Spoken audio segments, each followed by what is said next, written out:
Welcome to Demystifying Math. In this lesson, we're going to be discussing a logistic graph.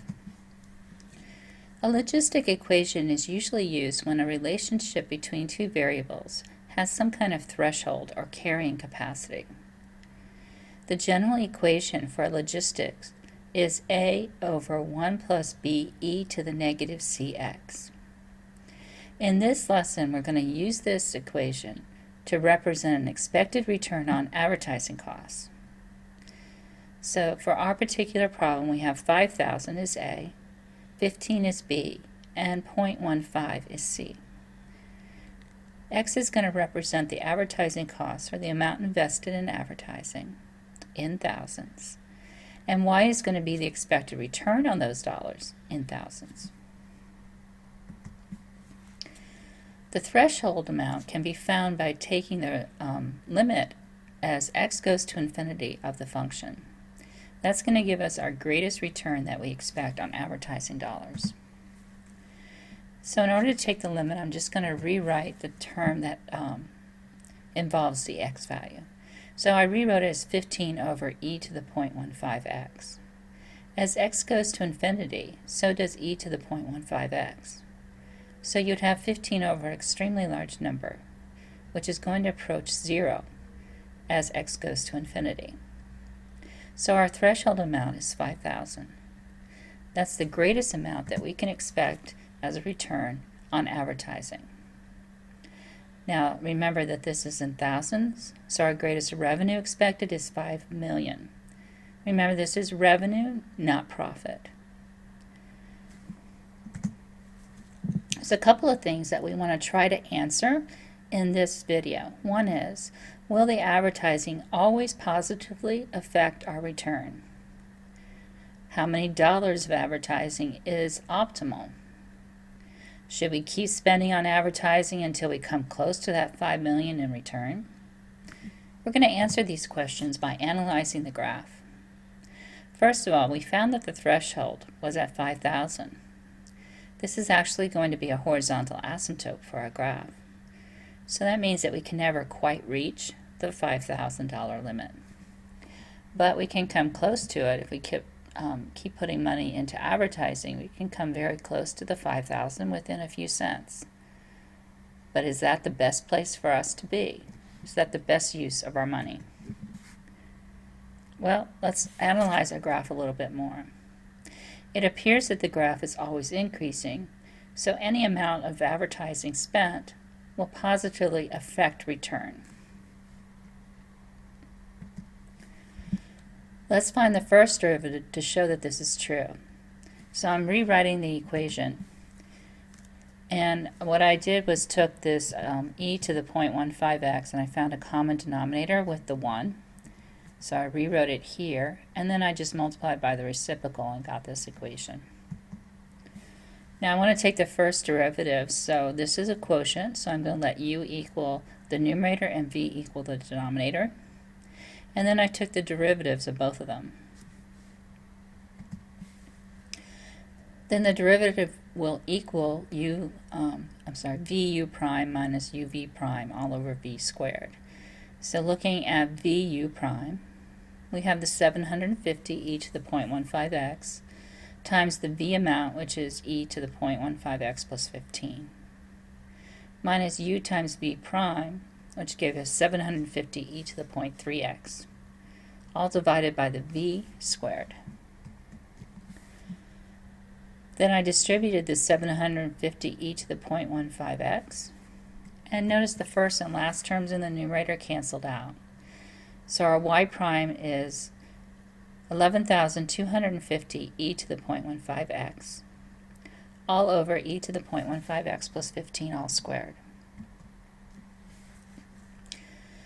Well, your numerator is always going to be positive because e to the power is always positive or greater than 0.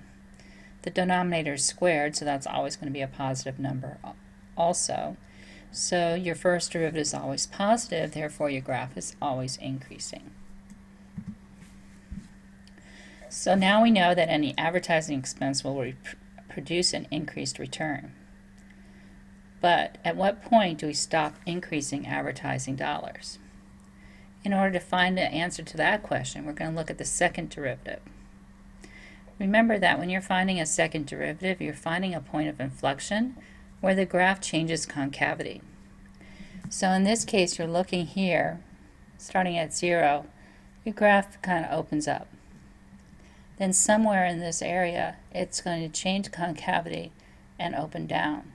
What we want to do is find that point of inflection, and then we're going to figure out why we need that. So starting with our first derivative, we're going to take the derivative of that. So in this case, u is our numerator and v is our denominator.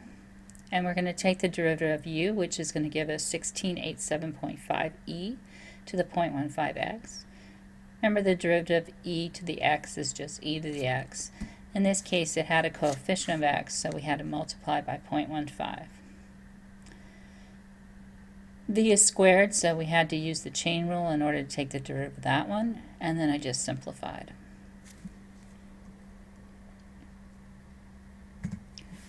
Okay, so we're using the same formula, uv prime minus vu prime over v squared. So plugged in, and I've got this, and then I want to simplify a little bit. So I noticed that I had a common factor of 1687.5 e to the 0.15x and e to the 0.15x plus 15. And when I factored that out in the numerator, I was left with e to the 0.15x plus 15 minus 2e to the 0.15x. Now notice here that we had a common factor of this binomial, so that brought us down to 3 of those. And then in the brackets here, I had like terms, so I combined those, and it simplified quite a bit. Now we want to set this equal to 0 to find that point of inflection. So we have factors in the numerator. The first factor is 1687.5 e to the 0.15x. This is always going to be a positive number greater than 0, so there's no solution for that factor. I just wanted to check the denominator to see whether it could be 0 or not, but again, it can't equal 0, can't equal negative, so there's no way for this denominator to be 0.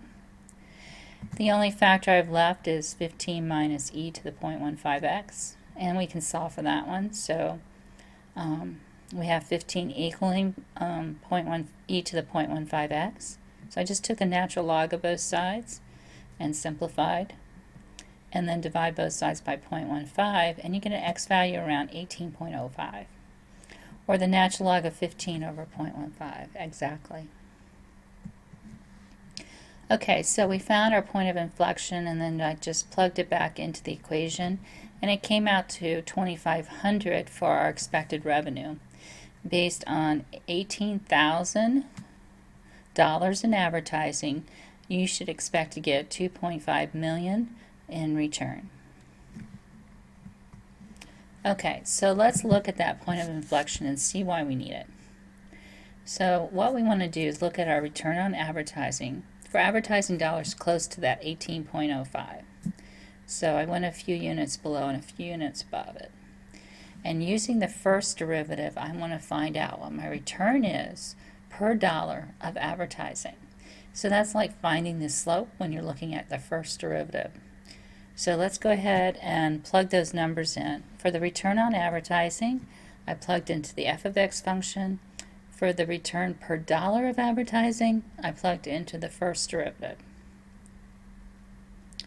So what you should notice is that for the return per dollar, you've got $178 here. And then at $16,000 in advertising, you have $183.12 expected return per dollar invested. And then at 17, we're at 186, at 18, 187, and then we start to go down again. So what's happening here is your return per dollar is increasing up to the 18 and then decreasing after that. So it's probably not a good use of money to go beyond that point of inflection, because now your dollars return per unit of cost is less than what it was at the 18,000. So it would probably be best to go ahead and leave it at 18,000. So I just kind of worked that out here with the exact value of the natural log of 15 over 0.15, and you can see it's close enough to the 18.05 estimate. So you get $187.50 back for every dollar you spend on advertising. So that's the greatest possible return, and that's where you should stop increasing the amount of money that you spend on advertising. Doesn't mean stop advertising, it just means don't spend any more than that on advertising. Okay, thank you for tuning in to Demystifying Math.